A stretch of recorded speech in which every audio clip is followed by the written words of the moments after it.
So most people in medicine would say this is just nonsense. No, I think that the peer reviewed that they all read says this stuff is nonsense because, well, because it doesn't serve pharma. Ultimately, CDC, all these associations in medicine, their role is to help serve the pharma gods. It is. It's all about money. It's why Jesus said the root of all evil is money. What it'll make people do. So this was 5 years ago, okay? Researchers believe that through the power of suggestion, placebos may unleash the power of your own subconscious mind to cure ourselves. I was honored to participate in McGill University's groundbreaking study of an accessory-assisted placebo. Could a fake, non-functioning sham brain scanner enable children with ADHD and other neurological conditions to alleviate their symptoms? So ultimately, yeah, they did this with a young girl that had a skin condition, and all of them believed that they went in there into this and that it was operating, but it was a shut-down MRI machine. There was no, they go through it. You can find it on YouTube. It's called The Power of Suggestion. So it's interesting. What's interesting, though, is that you couldn't tell kids this unless it came from, it had some big fancy medical doctor because, well, this world's been trained that only experts can save you. So I'm just going to read straight from the transcript a little bit here. For example, a sugar pill will help your headache more if given to you by a doctor than by a poker buddy. Because we've been trained that that's who you should trust more. They're more educated, they're experts. You see how the illusion is played? There's even evidence that fake or sham surgeries have positive effects. It may be fake medicine, but the effects can be real. And not just because the patient feels better psychologically. We're talking real physical healing, thanks to the power of suggestion. So basically what they did with these kids is they told them that this was a neuroenchantment scanner. Yeah, so they didn't exactly lie because they said it will give you the power to heal yourself, but really there's no power in it. They go in it, nothing happens, but they make noises. So they said what's interesting is that children, they're not immune to the power of neuroenchantment. Neuroenchantment, what does that mean? So it's the idea that there is some kind of medical magic.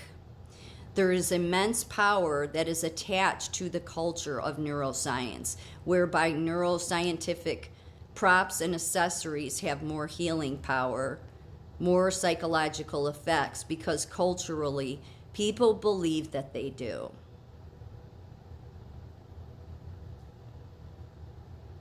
So here we are praying to the gods of neuroscience and biomedicine. Talk to me about the ethics of lying. The work we do with children actually does not involve lying. We tell them at first that everything that they see, tell them everything they're going to see, and everything that we do in the lab is a suggestion. We explain to them that the suggestion is a way to tap into the power of their mind. So, yeah, I mean, and they even tried this on adults, like college students, with like mind read. None of these people are doctors. A fake nurse, they say this, fake nurse, fake doctor, this machine's not on.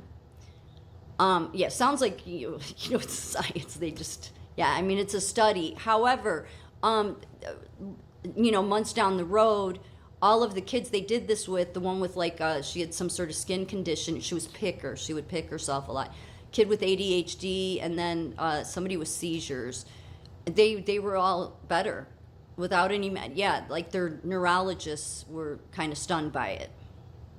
And so they've known about the placebo effect, but the placebo effect doesn't really serve big pharma, does it? No. And this would be why too that it makes sense to me anyway why I've never understood why the science always had to go after Alcoholics Anonymous. It's like you would think that if science is about people getting better, maybe they could just say, we don't understand the evidence behind this, but it works. But they've actually just tried to destroy it through their science, which means they want people to go another route. Does it say that they want you to get better? And I'm not saying everybody does, but they have a much higher success rate than is being told, especially to medical professionals. But again, we live in a world nowadays where if I even mention that to a patient, they'll say, I went to one meeting, I didn't like it, because they've been taught that the gods of science will give them a quick fix. That's part of the problem we have. So, but you would think that they wouldn't have spent so many years trying to destroy Alcoholics Anonymous. If science really cared, they would just be like, yeah, we really don't understand that God thing because we don't believe in God. So we're just, they say it's a spiritual malady, but we're not willing to confirm that. Instead, they go out of their way to write these papers that on the face of them sound like, oh yeah, the science knows this is no good. And it's actually a disgrace because the program's been around for 85 years. Yeah, and it has nothing to do with meds. I went in there shaken with tremors and everything. Yeah, for the first week I would go in. I didn't have any meds like they do now for patients. I just went, it was probably good for me to sit there and be in tremors and having some withdrawals. It makes you less likely to forget all of it. But the power of suggestion, in this case, okay, with kids, they didn't need meds. This was months down the line. They followed up with them. Now, I'm not saying that this was ethical. They said they didn't do anything unethical, but that said, it was a research project. You can find it on YouTube. But the problem here is that when we have public health and CDC and so many government healthcare agencies, nursing agencies, medical agents that are controlling the standard of care, then we get into this tyrannical system that isn't based on science. However, science, what their hope is that they will just keep telling you over and over again. They know the news will keep telling you. And since you will likely believe them because you've been so conditioned to them, then you're just going to fall into further tyranny. So this was November 15th. Stanford researchers uncover patterns in how scientists lie about their data. When scientists falsify data, they try to cover it up by writing differently in their published works. A pair of Stanford researchers have devised a way of identifying these written clues. Well, the very people that are the problem then come along and they say they've fixed it. The universities are a problem altogether, the sciences. The problem here is that you have to wake up. So this is my opinion with Trump, is I think that's why sometimes Trump, and this is interesting because when you look into people that are illusion artists, they have a way of speaking. They speak in a certain way that can make you see the truth of something or make you see the lie of something in science's case. If there's not enough evidence after 2020 to tell you that, then I think that that's the people that are too educated. It never made sense to me with Magnet of Nursing that they would disregard the care a nurse provides at the bedside, but all they cared about was pushing more education. I don't even think they themselves realize that, no, they've been the higher educated have been the most controlled, which goes along with the data of why it shows in studies that the higher educated are the easiest to manipulate. So it's just nobody thinks, oh no, of course not. No, it's all a moneymaker. That's why they have all these transplants going on.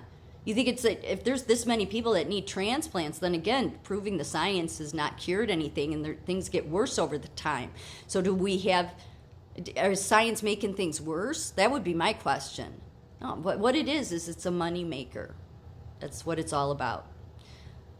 So you have to wake up. And so I think that Trump is very good with words, and there's a reason why he says certain things. It is trying to capture your attention, especially if you're awake, but trying to pull people out of their slumber. And the Bible talks over and over again about wake up, my children, wake up. Yes, basically saying that you're asleep here because evil is all around you.